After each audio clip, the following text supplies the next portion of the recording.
मोदी जी का अभी hello friends वाला ट्रेंड खत्म ही नहीं हुआ था।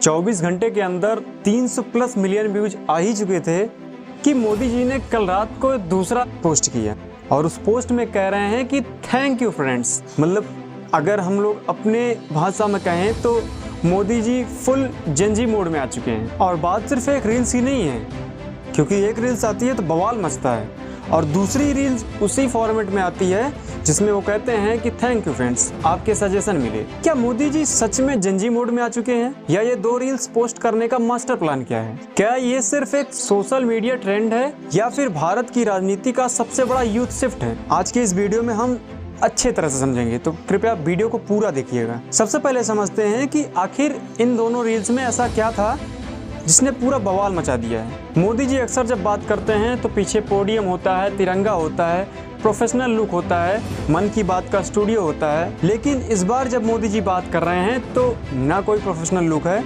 ना पोडियम है, सीधा एक ही एंगल पर फोन हाथ में लेकर और वो बात करते हैं तो पेपर लीक का। नीट और बाकी के पेपर लीक्स में युवाओं में जिस तरह से निराशा थी, उस बात पर मोदी जी ने सीधे बात की। उन्होंने कहा कि कड़े कानून बनेंगे, फास्ट ट्रैक कोर्ट बनेगा, आपके भविष्य के साथ खिलवाड़ नहीं किया जाएगा। पहली रील्स पर लाखों कमेंट्स आते हैं, लाखों शेयर आते हैं, करोड़ों व्यूज आते हैं और इसी के साथ 24 तारीख की रात को इसका आता है पार्ट 2।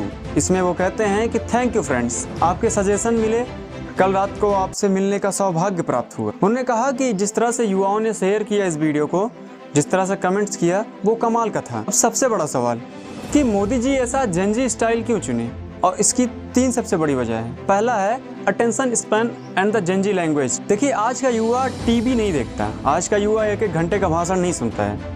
अगर आपको आज के युवा से कनेक्ट होना है तो आपको 15 सेकंड 60 सेकंड पर आना पड़ेगा, आपको उसके प्लेटफॉर्म पर आना पड़ेगा, आपको रील्स पर आना पड़ेगा। सेल्फी स्टाइल रील्स का मतलब होता है I am one of you directly speaking to you. दूसरा कारण है रेडिफाइनिंग कम्युनिकेशन। पॉलिटिक्स में हमेशा जनता और पॉलिटिशियन के बीच दूरी रहती है, लेकिन जब देश का प्रधानमंत्री फोन पकड़े और रील्स स्टाइल में आपसे बात करे तो वो दूरी खत्म हो जाती है। ये पैरा सोशल रिलेशनशिप बनाने की एक बहुत ही पावरफुल साइकोलॉजिकल टेक्निक है। तीसरा है काउंटरिंग यूथ डिससेटिस्फैक्शन। पिछले कुछ वर्षों में यूथ में एजुकेशन सिस्टम, पेपर लीक और रोजगार को लेकर काफी ज्यादा सवाल थे, काफी ज्यादा गुस्सा भी था। इस रील्स के माध्यम से मोदी जी ने ये आह्वान कर दिया कि हम आपसे सीधे कनेक्ट हो सकते हैं अगर आप हमसे बात करना चाहें तो इसका युवाओं पर असर क्या पड़ेगा? Number 1, relativity factor. जो युवा राजनीति को बूढ़ों का खेल मानते थे, वो अचानक इस कंटेंट से कनेक्ट हो रहे हैं। कमेंट सेक्शन में लोग लिख रहे हैं PM Modi Gen Z mode in